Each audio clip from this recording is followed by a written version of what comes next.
So hello guys, most welcome back to our YouTube channel Gyan with Sachin. तो दोस्तों, आज की इस कंप्लीट वीडियो में हम बात करेंगे polytechnic second semester 2024 general engineering के मोस्ट इम्पॉर्टेंट क्वेश्चन के बारे में। आप सभी को हम प्रीवियस ईयर क्वेश्चन पेपर दिखाते हुए जनरल इंजीनियरिंग के मोस्ट इम्पॉर्टेंट क्वेश्चन को बताएंगे और सभी चैप्टर वाइज इम्पॉर्टेंट क्वेश्चन बताएंगे जो आप सभी के लिए काफ़ी इम्पॉर्टेंट होगा, जिससे आप सभी अपनी तैयारी को बेहतर ढंग से कर पाओगे। तो चलिए बिना देरी के अपनी इस वीडियो की शुरुआत करते हैं। अगर आप सभी ने ज्ञान विद सचिन का मोबाइल एप्लीकेशन नहीं डाउनलोड किया है तो डाउनलोड कर लीजिए, क्योंकि आपको यहाँ पर फ्री में PYQ मिल जाएगा। जो मैं आपको PDF दिखाऊंगा वो PDF आपको फ्री ऑफ कॉस्ट यहाँ पर मिल जाएगा। तो आप सभी फ्री ऑफ कॉस्ट प्राप्त करने के लिए ज्ञान विद सचिन ऐप को ज़रूर इंस्टॉल कर लें। जैसा कि मैंने कई सारी वीडियोस में आप सभी को बताया है कि अगर आप BT UP एग्ज़ाम की तैयारी कर रहे हो तो आप लास्ट के 3 साल के पेपर को बस एनालिसिस कर लो, आपके BT UP एग्ज़ामिनेशन की तैयारी पूरी तरीके से कंप्लीट हो जाएगी। फिर आप सभी का कमेंट्स रहता है कि मेरे नंबर अच्छे नहीं आते हैं, मैं लिख कर आता हूँ। देखिए, मैंने उसके लिए बताया है कि आप सभी उसके लिए हाइलाइटर ज़रूर यूज करें। आप अपना एग्ज़ाम दें तो उसमें हाइलाइटर चलाएं। जैसे जो भी चीज़ इम्पॉर्टेंट हो, जो उससे रिलेट करती हो, उसको हाईलाइट करें, जिससे आपकी जो भी इम्पॉर्टेंट पॉइंट्स हैं वो दिखेंगी ऊपर की तरफ और आपकी जो थोड़ी बहुत गलतियाँ रहेंगी वो छुप जाएंगी, जिससे आपके स्कोर बहुत अच्छी तरीके से इम्प्रूव हो जाएंगे। फ़िलहाल ये सब तो बात इम्प्रूव करने की है, राइटिंग वगैरह अच्छी होनी चाहिए, ठीक है। फ़िलहाल हम बात करते हैं पेपर के बारे में।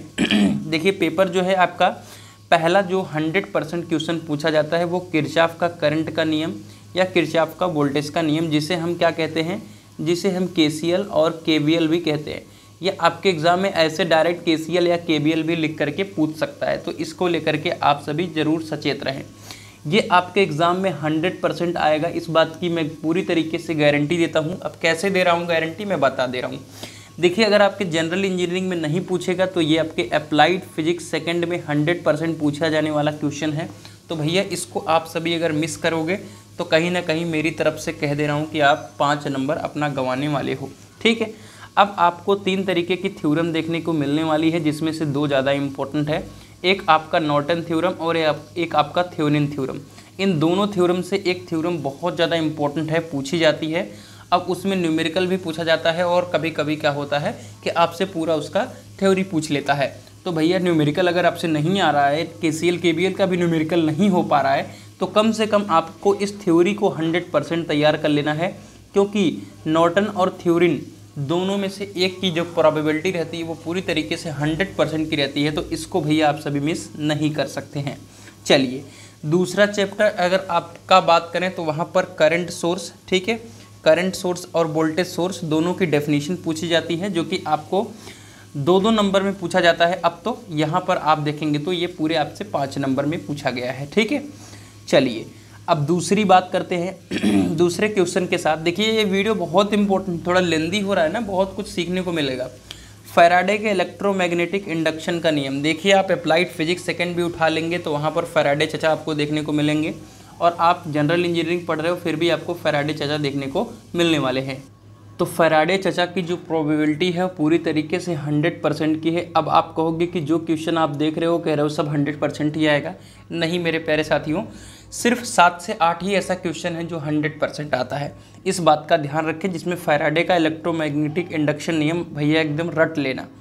अब हम बात करते हैं अगले इम्पॉर्टेंट क्वेश्चन के बारे में।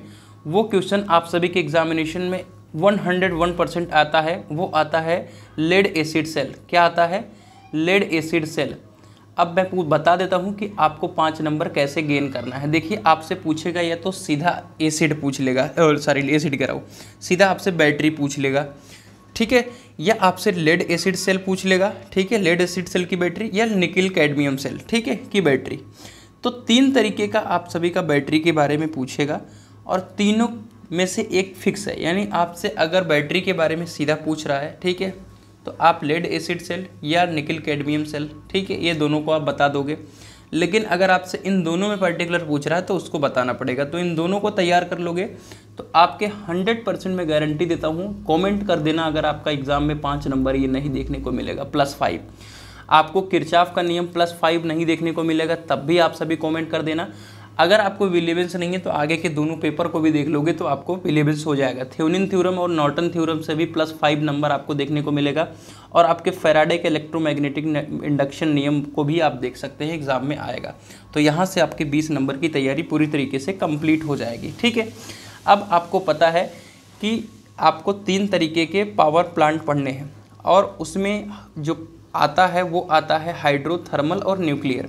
देखिए, आपको डायरेक्ट पूछ सकता है कि हाइड्रो पावर प्लांट बताओ, या तीनों में से एक दे देगा, तो आपको तीनों तैयार करना पड़ेगा, और तीनों की प्रोबेबिलिटी जो 100% की है। ठीक है, तो आपके एग्जामिनेशन में ये +5 नंबर नोट करके रख लीजिए कि आपके एग्जाम में hydro power plant, thermal power plant या न्यूक्लियर पावर प्लांट आना ही आना है।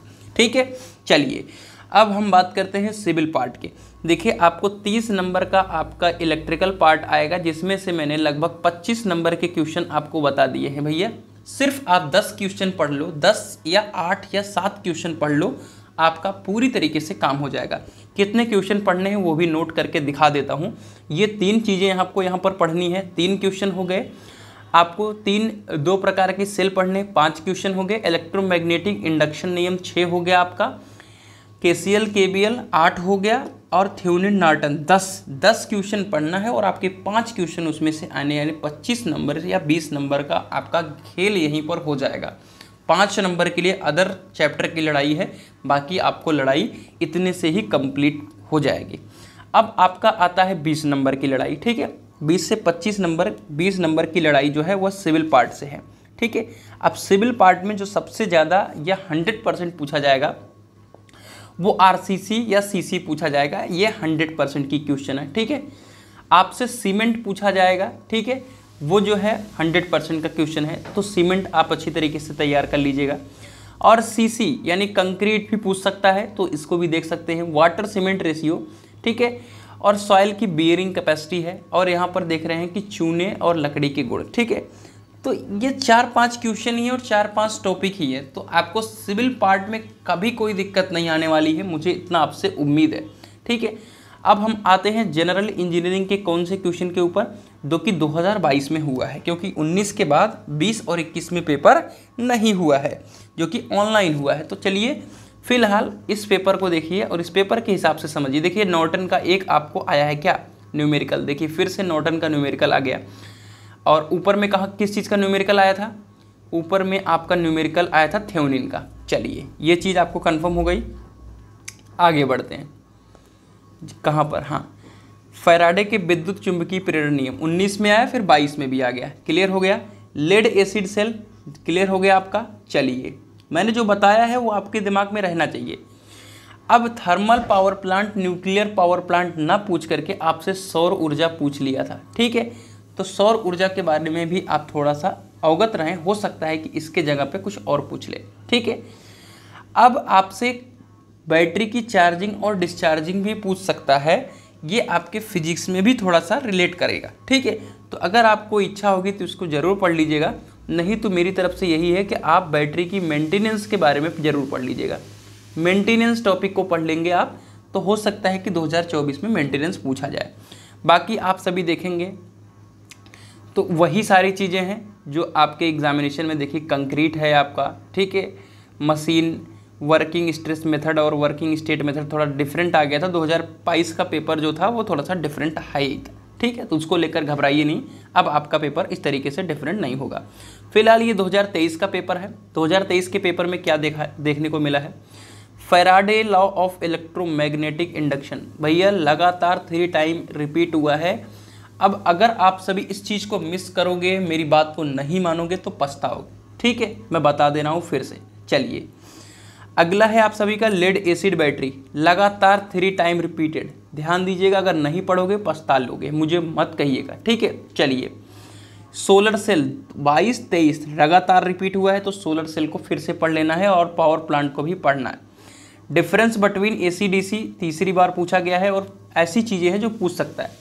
Give brief idea about maintenance free batteries, तो देखिए मेंटेनेंस इस बार पूछने की उम्मीद नहीं है। मुझे उम्मीद है कि आप सभी से लेड एसिड सेल बैटरी पूछ लेगा। बैटरी से 2 क्वेश्चन आ गया था, बहुत इजी बन गया था पिछले साल का जो भी था। ठीक है, चलिए, बाकी आप सभी देख सकते हो RCC पूछा है आप सभी से, और वही भी पूछा है यहाँ पर इंग्रेडिएंट्स और कंक्रीट के बारे में पूछा है। Construction material, various construction material जो कि आप लिख सकते हो, दुनिया भर के सीमेंट वेमेंट के बारे में लिख सकते हो। ब्रिक पूछा था और सॉइल के बारे में पूछा था। सिविल पार्ट बहुत ईजी है, कोई दिक्कत नहीं है। फिलहाल चैप्टर वाइज इंपॉर्टेंट क्वेश्चन की तरफ हम लेकर चलते हैं आपको। अगर आप सभी ने सेकेंड सेमेस्टर के जो भी ब्रांचेज हैं आपके, उसके नोट्स को नहीं प्राप्त किया है, 49 रुपीज़ में आपको नोट्स अवेलेबल है, तो आपने बहुत बड़ी गलती की है। नोट्स को प्राप्त कर सकते हो, ना क्वेश्चन बैंक ना बुक, कुछ चीज़ की ज़रूरत नहीं पड़ेगी। आप एप्लीकेशन को डाउनलोड कीजिए, आप अपने ऐप पर ज्ञानविद सचिन ऐप को डाउनलोड कीजिए, वहाँ पर आराम से हिंदी में आपको अवेलेबल हो जाएगी। ठीक है, चलिए अभी जो मैंने प्रीवियस ईयर पेपर आप सभी को दिखाया था, वो प्रीवियस ईयर पेपर आपको टेलीग्राम पे मैंने ऑलरेडी अपलोड कर दिया है। तो ज्ञानविद सचिन का टेलीग्राम चैनल अवश्य ज्वाइन कर लें और उससे आपको ये PDF अवेलेबल हो जाएगी। ठीक है, पहला चैप्टर है ओवरव्यू ऑफ DC सर्किट, जिसमें ये क्वेश्चन मैंने 100% लिख दिया था। ठीक है, जैसा कि ओम्स का नियम भी पूछा गया है, तो इसको आप मिस नहीं करते, इसको भी अच्छी तरीके से आप पढ़ लीजिएगा। और आपको 3 विभिन्न प्रतिरोधों के समतुल्य प्रतिरोध की गणना करना श्रेणी क्रम और समांतर क्रम में, ये आपके सिलेबस में है, तो इसको भी आप जरूर पढ़ लीजिएगा। और जो चीज़ 2 मैंने बताई ऊपर की, वो बहुत इंपॉर्टेंट है, तो उसको मिस नहीं कर सकते। ठीक है, चलिए। और चालक, अर्धचालक एवं विद्युत रोधी पदार्थ के प्रतिरोध पर तापमान परिवर्तन के प्रभाव की व्याख्या करना है। बट उन 2 चीज़ों को मैं आपको इम्पोर्टेंट चीज़ बता रहा हूँ, तो इम्पोर्टेंट के प्रोस्पेक्टिव से देखिए। ठीक है, थेवेनिन थ्योरम और नॉर्टन थ्योरम, इनको भैया छोड़ नहीं सकते, इस चैप्टर का सबसे इम्पोर्टेंट क्वेश्चन है। ठीक है, ये 100% आना ही आना रहता है। तो वोल्टेज और करंट सोर्स क्या है, इसके बीच में डिफरेंस, इसके सिंबल रट लेना, 2 नंबर में ही पूछा जाता है हर साल। ठीक है, और एक आदर्श और व्यवहारिक वोल्टेज सोर्स भी होता है। आदर्श तथा व्यवहारिक वोल्टेज सोर्स को ग्राफ को भी समझाना होता है। ठीक है, यानी वोल्टेज सोर्स और करंट सोर्स दोनों अलग अलग रहेगा। यह आपसे सीधा वोल्टेज सोर्स और करंट सोर्स पूछा जाएगा। तो बहुत छोटा सा टॉपिक है, 2 नंबर देता है, भैया पढ़ लेना। जैसा कि मैंने इसको बताया कि भैया इसको छोड़ नहीं सकते, इसको भैया रट लेना, नहीं रटोगे पछताओगे। लेंज चचा का नियम फिजिक्स में है, तो इसको भी भैया रट लेना, छोड़ना नहीं है। ठीक है, ये भी क्वेश्चन कई बार पूछा गया है, तो इसको ध्यान दीजिएगा। ठीक है, आपके लिए काफ़ी इंपॉर्टेंट है। और भंवर धारा में हानियाँ भी पूछी गई हैं, तो ये भी देख लीजिएगा। बाकी इंपॉर्टेंट जो है वो 2-3 ही है। ठीक है, जो कि मैंने टिक लगा दिया। इसको भैया एकदम अच्छी तरीके से देख लेना, और आपको इन दोनों को भी देखना पड़ेगा। ठीक है, क्योंकि बहुत थ्योरी सब्जेक्ट है। अगर यहाँ से 10 नंबर अगर अकेले मुझे मिल जा रहा है, तो मैं किसी और जो भी टफ टॉपिक है उसको मैं क्यों कवर करूँ। ठीक है, तो भैया इन चारों को देख लेना। बाकी इन दोनों में से 100% तो आना ही आना है। हो सकता है कि इसमें एक आध बढ़ा दे, जैसे 2022 में बढ़ा दिया था। ठीक है, AC फंडामेंटल में एक ही क्वेश्चन मुझे जो है इंपॉर्टेंट है, वो कि 100% की प्रोबेबिलिटी रहती है, वो AC DC में अंतर है। ठीक है, बाकी इन टॉपिक को पढ़ना होता है, क्योंकि एक नंबर में कभी पूछा जाता है, तो बहुत कम उम्मीदें रहती हैं, क्योंकि यहाँ पर सिविल पार्ट को भी देना होता है, तो उम्मीदें थोड़ी कम रहती हैं। बट हाँ, आपको पढ़ना है तो आप ज़रूर पढ़ लीजिएगा। ठीक है, चुंबकीय परिपथ और वैद्युत तथा चुंबकीय परिपथ में अंतर है, पूछा नहीं गया है। बट हाँ, इससे जो इम्पोर्टेंट है वो है चार्जिंग और डिस्चार्जिंग, जैसा कि मैंने प्रीवियस ईयर में दिखाया, पूछा भी गया है। और ये आपके अप्लाइड फिजिक्स सेकेंड में आना ही आना है 100%, तो भैया इसको एकदम पढ़ लेना है। ठीक है, चलिए। 3 फेज और फर्स्ट सिंगल फेज जो है उसकी प्रणाली की तुलना और उसके लाभों का वर्णन करना है, तो इसको आप जरूर पढ़ लीजिएगा। चलिए, और RLC श्रेणी परिपथ जो है उसको भी देखना है, बट इतना भी खास इंपॉर्टेंट नहीं, लेकिन टिक लगा रहा हूँ तो ये देख लीजिएगा। ठीक है, इसको मैंने बताया कि ये आपके 100% आ सकता है, इसकी प्रोबेबिलिटी पूरी तरीके से है। और आपको सोलर के बारे में भी पढ़ लेना है, क्योंकि लगातार 2 साल से रिपीट हो रहा है, तो हो सकता है कि आपसे सोलर ही पूछ ले। नहीं पूछता है तो इन तीनों में एक पूछना ही पूछना है। तो ये थी आज की कंप्लीट वीडियो। कैसी रही जरूर कमेंट करिएगा। मिलते हैं एक नई वीडियो के साथ, तब तक के लिए bye bye, tata, love you all, take care.